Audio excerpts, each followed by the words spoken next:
ஓட்டில் மோடி ஆட்சி, எங்கள் ஓட்டில் மோடி ஆட்சி. நடக்காது நீ நடக்காது, நடக்காது நடக்காது. எங்கள் ஓட்டில் சோனியா ஆட்சி, எங்கள் ஓட்டில் சோனியா ஆட்சி. நடக்காது நீ நடக்காது, நடக்காது நடக்காது. எங்கள் ஓட்டில் மக்கள் ஆட்சி, எங்கள் ஓட்டில் மக்கள் ஆட்சி. நடந்தே தீரும் நடந்தே தீரும், நடந்தே தீரும் நடந்தே தீரும். எங்கள் ஓட்டில் சமத்துவ ஆட்சி, எங்கள் ஓட்டில் சமத்துவ ஆட்சி. நடந்தே தீரும் நடந்தே தீரும், நடந்தே தீரும் நடந்தே தீரும். எங்கள் ஓட்டில் பகுஜன் ஆட்சி, எங்கள் ஓட்டில் பகுஜன் ஆட்சி. நடந்தே தீரும் நடந்தே தீரும். ஜிந்தாபாத் ஜிந்தாபாத். பிஎஸ்பி ஜிந்தாபாத், பிஎஸ்பி ஜிந்தாபாத். எங்கள் ஓட்டில் ஸ்டாலின் ஆட்சி, எங்கள் ஓட்டில் ஸ்டாலின் ஆட்சி. நடக்காது நீ நடக்காது, நடக்காது நடக்காது.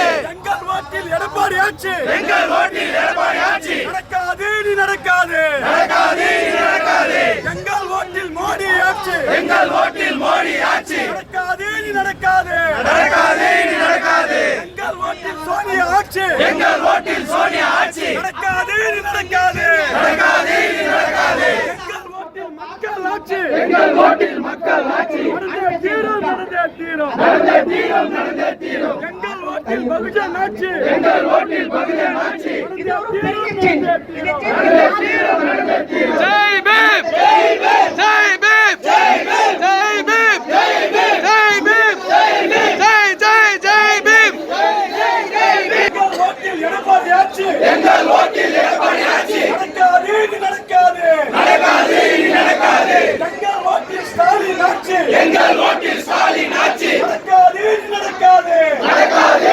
நடக்காது. எங்கள் ஓட்டில் மோடி ஆட்சி, எங்கள் ஓட்டில் மோடி ஆட்சி. நடக்காது நீ நடக்காது, நடக்காது நடக்காது. எங்கள் ஓட்டில் சோனியா ஆட்சி, எங்கள் ஓட்டில் சோனியா ஆட்சி. நடக்காது நீ நடக்காது. வணக்கம் வீர வணக்கம், வீர வணக்கம் வீர வணக்கம். பாபா சாஹிப் அம்பேத்கர் ஜி வீர பாபா சாஹிப் அம்பேத்கர் வணக்கம், வீர வணக்கம், வீர வணக்கம் வீர வணக்கம். பாபா சாஹிப் அம்பேத்கர் ஜி வீர வணக்கம். ஜிந்தாபாத் ஜிந்தாபாத் ஜிந்தாபாத். ஜிந்தாபாத் ஜிந்தாபாத் ஜிந்தாபாத் ஜிந்தாபாத்.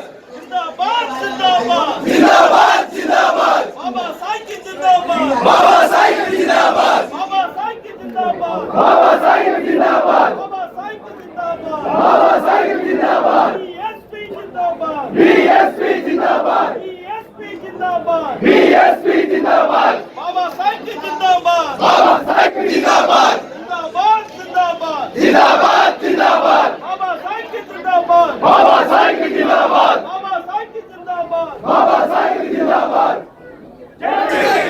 இன்று பாபா சாஹேப் அம்பேத்கருடைய 61வது நினைவு நாள். இந்த நினைவு நாள் பிறந்த நாள் நம்ம பாந்திய சொன்ன மாதிரி தொடர்ந்து அந்த 2 நிகழ்ச்சி பண்ணிட்டு தான் இருக்கிறோம். 10 ஆண்டுக்கு முன்னாடி என்ன அன்புதாசன் பேசினாரு, 20 ஆண்டுக்கு முன்னாடி என்ன தமிழின் பேசினாரு, 50 ஆண்டுக்கு 40 ஆண்டுக்கு முன்னாடி என்ன சக்தியார் பேசினாரு, டாக்டர் சேப்பன் பேசியிருக்கிறாரு, ஒரு 30 ஆண்டுக்கு முன்னாடி வைபாலசுந்தரம் பேசியிருக்கிறார். அது போல தொடர்ந்து நம்மளுடைய தலைவர்களுடைய அந்த வருஷம் பார்த்தீங்கன்னா இருந்துட்டே இருக்குது. இன்னைக்கு என்ன பேசுறோம்னா 50 ஆண்டு முன்னாடி என்ன பேசுறாங்களோ அதுதான் இன்னைக்கும் பேசிட்டு இருக்கிறோம். 40 ஆண்டுகளுக்கு முன்னாடி என்ன பேசுறோமோ அதை தான் பேசுறோம். ஜாதியை ஒழிக்கணும், ஜாதியை ஒழிக்கணும், தீண்டாமையை ஒழிக்கணும், தீண்டாமை ஒழிக்கணும். இந்த மக்களுடைய வருஷப்படுத்தி எல்லாத்தையும் சொல்லிட்டு தான் வந்துருக்கோம். இந்த ஒப்பாரி மட்டும் தொடர்ந்து நடந்துட்டு தான் இருக்குது. இதுக்கு தீர்வு என்ன, இதுக்கு என்ன தீர்வுன்னும் போது தீர்வே இன்னைய வரைக்கும் நம்ம சொல்லாத இருக்கிறோம். ஏன்னா Baba Saheb Ambedkar educate agitate organisation. அப்ப என்ன எஜுகேட் பண்ணோம்? 50 வருஷத்துக்கு முன்னாடி என்ன எஜுகேட் பண்ணோம்? 40 வருஷத்துக்கு முன்னாடி என்ன எஜுகேட் பண்ணோம்? 30 வருஷத்துக்கு முன்னாடி என்ன எஜுகேட் பண்ணோம்?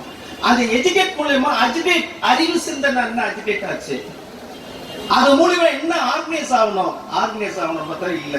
இன்னைக்கே நம்ம ஒற்றுமையா இருக்கணும், ஒற்றுமையா இருக்கணும். இந்த வார்த்தை தொடர்ந்து 50-60 ஆண்டுகளமா இதையே சொல்லின்னு இருக்கணும். ஆனா ஒற்றுமை ஆணுமா அப்படின்னா ஒரு சந்தேகம் தான், ஒரு கேள்விக்குறி தான். இந்த ஒற்றுமை யார பார்த்தாலும் சரி, யார கேட்டாலும் சரி, விடுதலை சிறுத்தை இல்ல, புரட்சி பாரதம் இல்ல, புதிய தமிழர் இல்ல, அண்ணன் ஜான் பாண்டியன் அண்ணனுடைய கட்சி இல்ல, யார கேட்டாலும் சரி, ஏன் கரவேஷ்டி கட்டினு, கருப்பு சிறப்பு கரவேஷ்டி கட்டினது இல்ல, அது நடுவுல இருக்கக்கூடிய வெள்ளக்கூட அண்ணா திமுக கட்சியில எந்த கட்சி காங்கிரஸ் இல்ல, யார போய் கேட்டாலும் சரி, நம்ம சகோதரனை கேட்டா நம்மளுக்குள்ள ஒற்றுமை இல்லப்பா, நம்மளுக்குள்ள ஒற்றுமை இருந்தா இதெல்லாம் தூக்கி விசிரிச்சுட்டு வந்துருவா அப்படின்பாங்க. அதுக்குள்ள ஒருத்தர் இல்ல, 1000 பேர் கேட்டாலும் இதே தான் சொல்றோம், நம்மளுக்குள்ள ஒற்றுமை இல்ல. 2000 பேர் கேட்டாலும் இதே தான் சொல்றோம், 20,000 பேர் கேட்டாலும் இதே தான் சொல்றோம், 2 லட்சம் பேர் கேட்டாலும் இதே தான் சொல்லின்னு இருக்கோம். ஆனா ஒற்றுமையா எல்லாருக்கும் அந்த வார்த்தை வருது, நம்மளுக்குள்ள ஒற்றுமை இல்ல ஒற்றுமை இல்லைன்னு. ஆனா ஒற்றுமை ஆனோம்னா ஒரு கேள்விக்குறியாதான் இருக்குது.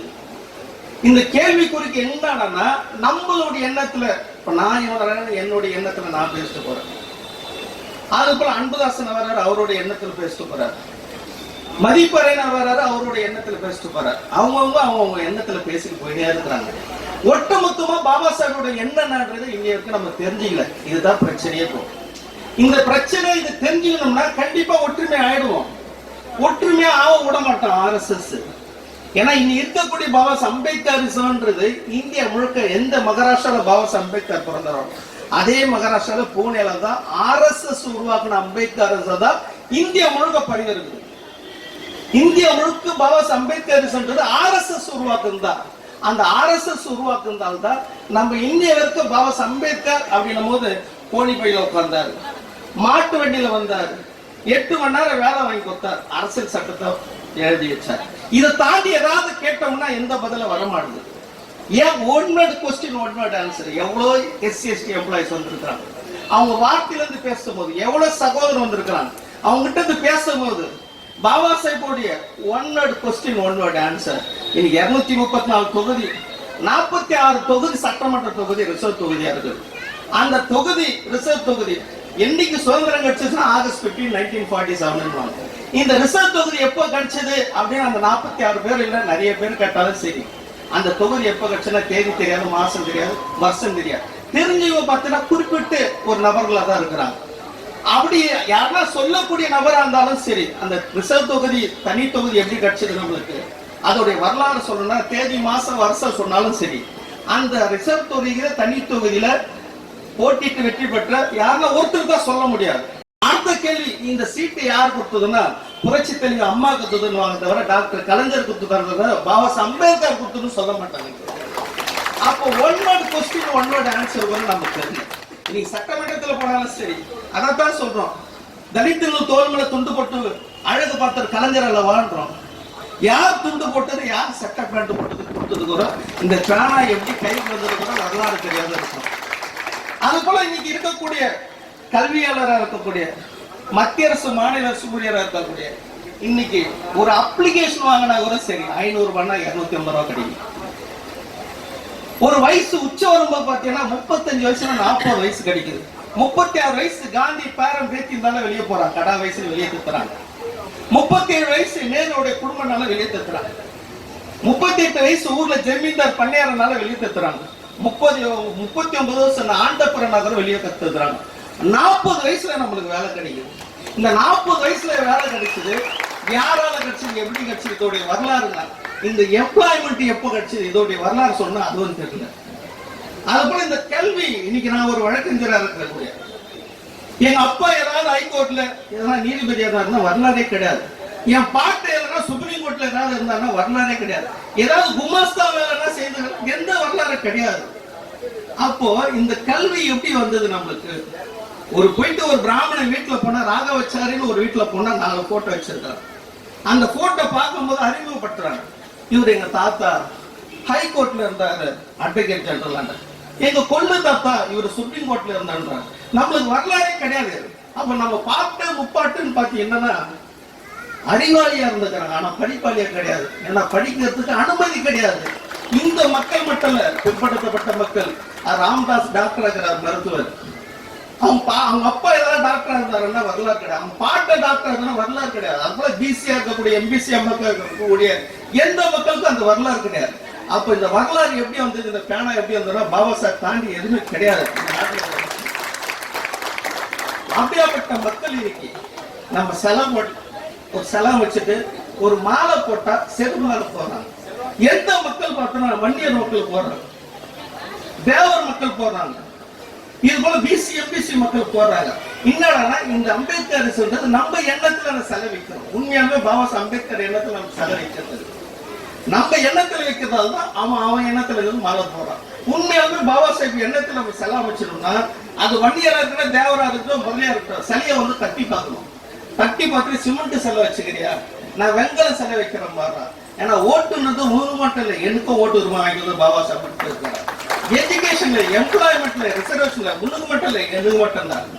பெண்கள் இன்னைக்கு பார்ப்பன பெண்கள் இருந்தாலும் சரி, இன்னைக்கு கீழே இருக்கக்கூடிய ஷெட்யூல் ட்ரைப் பெண்கள் இருந்தாலும் சரி, இந்த பெண் வீடுகள் பாபா சாஹிப் அம்பேத்கர் பெண்கள் சொல்லி சலிக்க அவங்க வெங்கல சிலை வைக்கணும். அதுதான் உண்மையான அம்பேத்கர் சொல்றோம். இன்னைக்கு அது போல பாபா சாஹிபுடைய எண்ணம் நம்ம இங்க வரைக்கும் நம்ம எஜுகேட் பண்ணவே இல்லை. பாபா சாஹிபுடைய எண்ணத்தை எஜுகேட் பண்ணினா அஜிடேட் ஆகி ஆர்கனைஸ் ஆகி ஒரு ஸ்டெப்புக்கு நம்ம இருந்திருப்போம். இன்னைக்கு நம்ம போராடி தான் இருக்கிறோம். 60 ஆண்டு 70 ஆண்டு சுதந்திர இந்தியால இன்னைக்கு இருக்கிறதுக்கு இடம் கேட்டு மனு கொடுக்குற சமூகம் எதுனா இந்த சமூகம் தான். கலெக்டர் ஆபீஸ் முன்னாடி இருக்கிறதுக்கு 3 சென்ட் நிலத்துக்காக மனு கொடுக்குறோம். நிலம் இருந்தா பட்டா கேட்டு மனு கொடுக்குறோம். சாலை வசதி, குடி தண்ணீர் கட்டின, கழிப்பிட வசதி, அன்றாட வாரத்துக்கு 2 போன் வரும். அந்த போன்ல என்ன தகவல்னா ஜிஹெச் ஹாஸ்பிட்டல் இருந்து, ஸ்டான்லில இருந்து, கேஎம்சில இருந்து தாய் உயிருக்கு போறான்னு, தகப்ப ஒரு அத்தை, மாமா, சித்தப்பா கொஞ்சம் போன் பண்ணி டாக்டர் கிட்ட சொல்லுங்க. போன் பண்ணி சொன்ன 2 நாள் கழிச்சு ஸ்கேனுக்கு போன் பண்ணி சொன்னா உயிருக்கு போராடுற ஒரு சமூகமா இருக்கு. செத்து பேர புதைக்கிறது சுடுகாடில சொல்லி போராடுற சமூகமா இருக்கு. இன்னைக்கு வாழ்வாதாரத்துக்கு போராடுற சமூகம் ஒரு குறிப்பிட்ட இந்த சமூகம் தான். ஆனா இந்த சமூகத்துக்கு பாபா அம்பேத்கர் இறுதியா சொல்லிட்டு போற, நான் 3 ஆண்டு தலை குடிஞ்சு இந்த சட்டத்தை எழுதுனா என் மக்கள் தலை நிமிர்ந்து வாழ்த்துக்காக நான் தலை குடிஞ்சு எழுதுனேன். நீ தலை நிமிர்ந்து வாழமா அப்படின்னு பார்த்தோம்னா வாழவே இல்லை. கலைஞர் வாழணும், கலைஞர் வாழ்ந்துட்டார், அழகிரி வாழ்ந்துட்டார், ஸ்டாலின் வாழ்ந்துட்டார், கனிமொழி வாழ்ந்தாச்சு, தயாநிதி, உதயநிதி, கலாநிதி எல்லாம் நிதியிலே வாழ்ந்து ஆட்சியாளர்ல பணக்கார பட்டியல இருக்கிறார். புரட்சி தலைவர் வாழ்ந்தார். புரட்சி தலைவர் கூட எல்லாமே உடையார்ல இருந்து, ஜேபிஆர்ல இருந்து, ஏசி சனூர்ல இருந்து, ஜெகத்தராட்சியில இருந்து எல்லாம் மெடிக்கல் காலேஜ்ல எல்லாமே, இன்ஜினியர் காலேஜ், கல்லூரி எல்லாம் வியாபாரமாச்சு. புரட்சி தலைவர் வாழ்கிறதுக்கு கல்வி வியாபாரமாச்சு. நம்மளுக்கெல்லாம் அரிசி குத்தாரு, பாமாயில் குத்தாரு, செருப்பு குத்தாரு, முட்டை குத்தாரு, கல்வி குத்தாரு. கல்வி கொடுத்துட்டு போனார், ஜேபிஆர் கிட்ட கொடுத்துட்டு போனார், உடையார் கிட்ட கொடுத்துட்டு போனார், ஏசி சண்முக ஜெகத்தராட்சி இருந்தது அதை அப்படியே மல்டிப்ளை பண்ணாரு கருணாநிதி, அதை அப்படியே மல்டிப்ளை பண்ண அண்ணா திமுக. இன்னைக்கு கல்வி நிறுவனமே இந்த திராவிட அரசியல் கிட்ட இருக்கு. அது போல எல்லாரையும் வாழணும். சேரியில் இருக்கிற வாழ்ந்தாங்கன்னு பார்த்தா வாழவே இல்லை. இன்னைக்கு சேரியில் இருக்கக்கூடிய சென்னைனாலே இது 100% பறையில் இருந்த வாழ்ந்த வரலாறு, 100% பறையில் இருந்த வரலாறு. வந்தவர்களை வாழ வச்ச தமிழர்கள் கிடையாது, வந்தவர்களை வாழ வச்ச சென்னை பறையில் தான் வாழ வச்சாங்க வந்தவர்கள். அது தந்தை பெரியாரா இருக்கட்டும், ஈரோட்ல இருந்தவருக்கு ஒரு மண்டல கூட தலைவராக தான் இருந்தார்.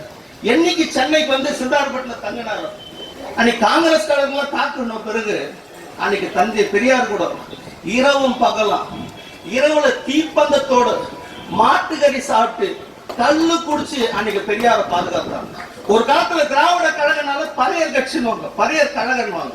அந்த அளவுக்கு பெரியார பாதுகாத்தோம். பெரியார் கிட்ட இருந்து அண்ணா திராவிட முன்னேற்ற பாதுகாத்தோம். இன்னைக்கு இப்படிலாம் உருவானதுதான் நம்மளுடைய வரலாறு. நம்ம எல்லாரையும் வாழ்க்கணும். வாழ்க சொன்ன சமூகம் வாழ்ந்துதானா இன்னைக்கு கார்பரேஷன் வண்டி வச்சு அங்கங்க அப்புறப்படுத்துறாங்க. கார்பரேஷன் வண்டி எடுத்து வந்து நிப்பாட்டி எல்லா சேரியில் இருக்கிற மக்கள் அப்புறப்படுத்துறாங்க. 5 லட்சத்து குடும்பத்தை வெளியேற்ற போறோம். சென்னையில் இருக்கக்கூடிய மக்கள் 5 லட்சம் மக்களை வெளியேற்ற போறோம். இன்னி வரைக்கும் 30,000 குடிசையை அப்புறப்படுத்தி இருக்காங்க. யாருக்கும் தெரியல.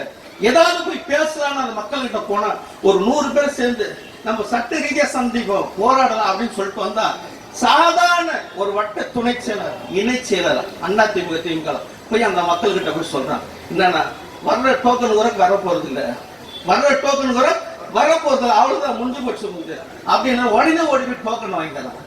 அப்ப இந்த மக்களை எவ்வளவு பலவீனமா உருவாக்கிறாங்க. ஒரு குப்பத்தை தொட முடியாது. ஒரு குப்பத்தை போய் தொட்டா அந்த இடத்துல எதுவும் நடக்க முடியும். ஆனா சேரியை வந்து தொட்டி இன்னைக்கு தொடர்ந்து அட்ராசிட்டி பண்ணினே இருக்கிறாங்க. இது போன ஆட்சி கிடக்கும் போது இது இந்த துறையா, ஸ்லெம் கிளியரன்ஸ் போர்டா, இல்ல வந்து எஸ்சி எஸ்டி மக்களை கிளியரன்ஸ் பண்ற போர்டான்னு ஜெயலலிதா கேட்டாங்க. ஜெயலலிதா ஆட்சியில் நீ ஸ்டாலின் கேட்கிறாரு, இப்ப எடப்பாடி ஆட்சியில் இவங்க கேட்கிறாங்க. தொடர்ந்து இன்னைக்கு 30,000 குடும்பத்தை அப்ரூவ் படுத்தி இருக்கிறாங்க. இது போல தொடர்ந்து இந்த மக்கள் அநீதி நடக்குது. இதுக்கு ஒரே வழி பாபா சாஹிபுடைய சிந்தனையில நம்ம வாழணும். பாபா சாஹிபுடைய சிந்தனையில வாழணும். பாபா சாஹிப் கொடுத்த இன்னைக்கு வந்து எவ்வளவு தடை, 3000 வருஷமா தடை. இந்த தடையை தாண்டி நம்மளுக்கு அரசியல் சட்ட மூலியமா நம்மளை எஜமானாக்கி வச்சுட்டு போயிட்டாரு. எஜமானாக்கி வச்சுட்டு போயிட்டாரு. இன்னைக்கு 234 தொகுதியில நம்ம போட்டிடலாம். 46 தொகுதியில கருணாநிதி பாஸ் சோனியா காந்தி வரும் வந்து போட்டியிட முடியாது. ஜெயலலிதா இருக்கிற இபிஎஸ் ஓபிஎஸ் இவங்க பாஸ் மோடி கூட வந்து போட்டியிட முடியாது. அப்படியாப்பட்ட இந்த நாட்டுல நம்மளுக்கு ஒரு சிட்ட அடங்கல் பீம்பு பத்திரம் ஒயில் எல்லாத்தையும் ஏறி வச்சுட்டு இருக்கிறார். ஒரு கான்ஸ்டிடியூஷன் ரைஸா சட்ட ரீதியா நம்மளால பாதுகாப்பு முடியாத இருக்கிறவங்க.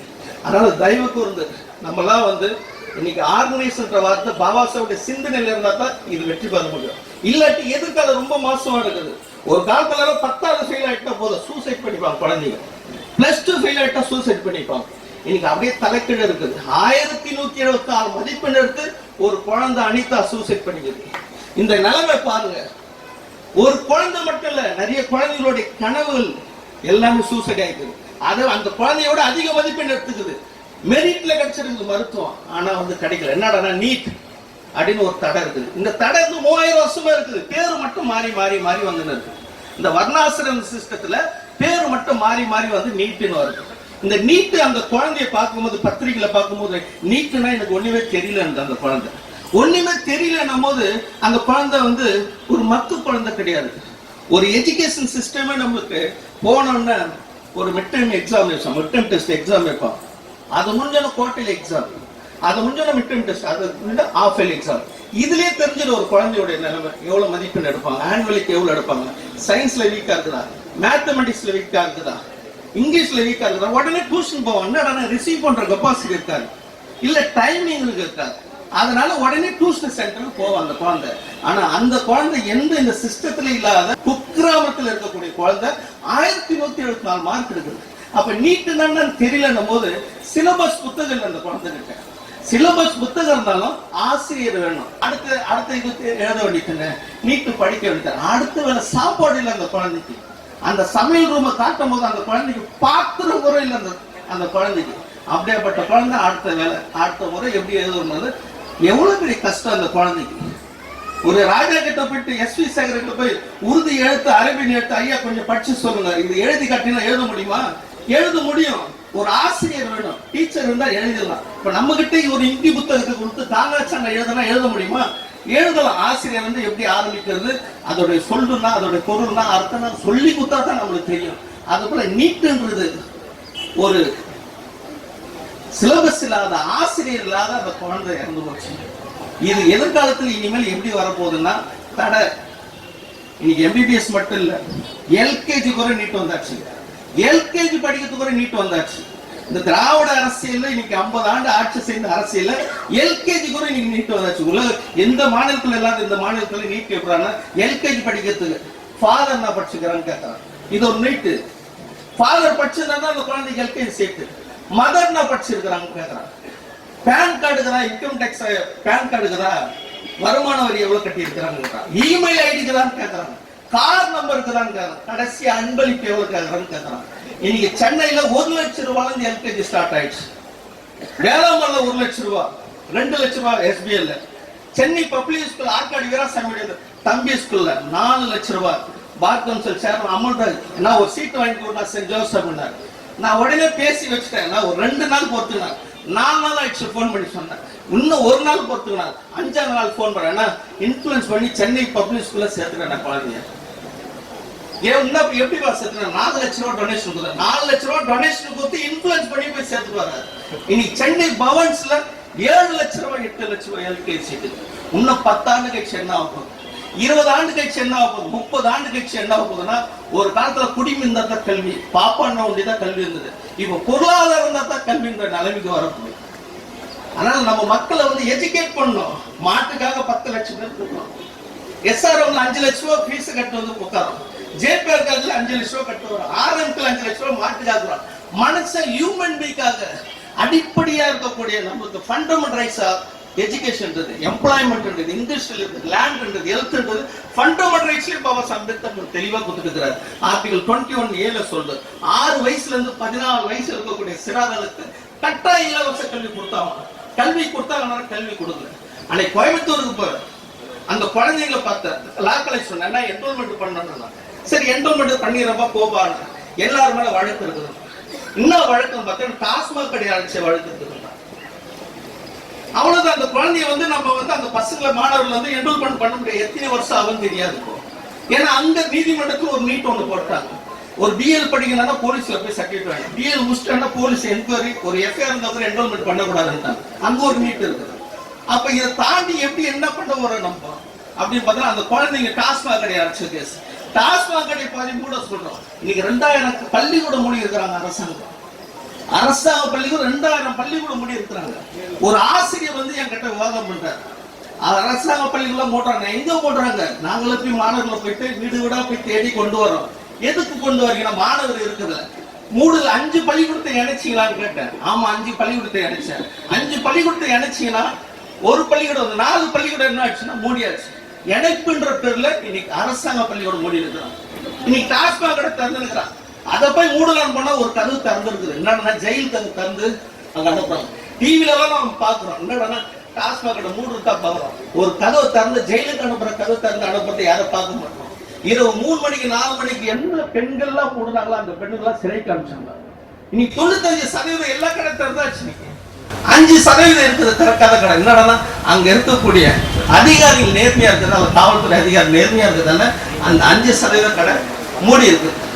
அப்போ அதை மூடுறது பதிலா பள்ளிக்கூடம் இன்னைக்கு எஜுகேஷன் முடிச்சுட்டு இந்த கல்வி இருக்கிறதால தான் இந்த கூட்டம் எல்லாம் நடந்திருக்குது. இங்க ஆர்கனைஸ் ஆயிருக்கும். இந்த கல்வியில இந்த கூட்டமே இருக்காது. இப்போ இந்த கல்வியால இன்னைக்கு பாபா சாஹிப் என்னன்றது ஓரளவுக்கு எஜுகேட் ஆகி வந்திருக்கிறோம். அதனால முக்கியமா நம்மளுக்கு பாபா சாஹிப் அம்பேத்கர் எஜமான ஆகி வச்சுட்டு போய்க்கிறார். அதனால நம்ம எஜமான ஆகணும் தவிர ஒருத்தர் ஆதரிக்கிறதோ ஒருத்தர் பின்னாடி போறது நம்மளுடைய வேலை இல்லை. நம்ம எஜமான ஆகும் சொல்லி இந்த அளவுக்கு வாய்ப்பு கொடுத்த நம்மளுடைய சகோதரர்களுக்கு, விடுதலை சிறுத்தை பொறுப்பாளர்களுக்கு, பகுஜன் பொறுப்பாளருக்கு அனைவருக்கும் என்னோட மனமார்ந்த நன்றி தெரிவித்துள்ளது. ஜெய்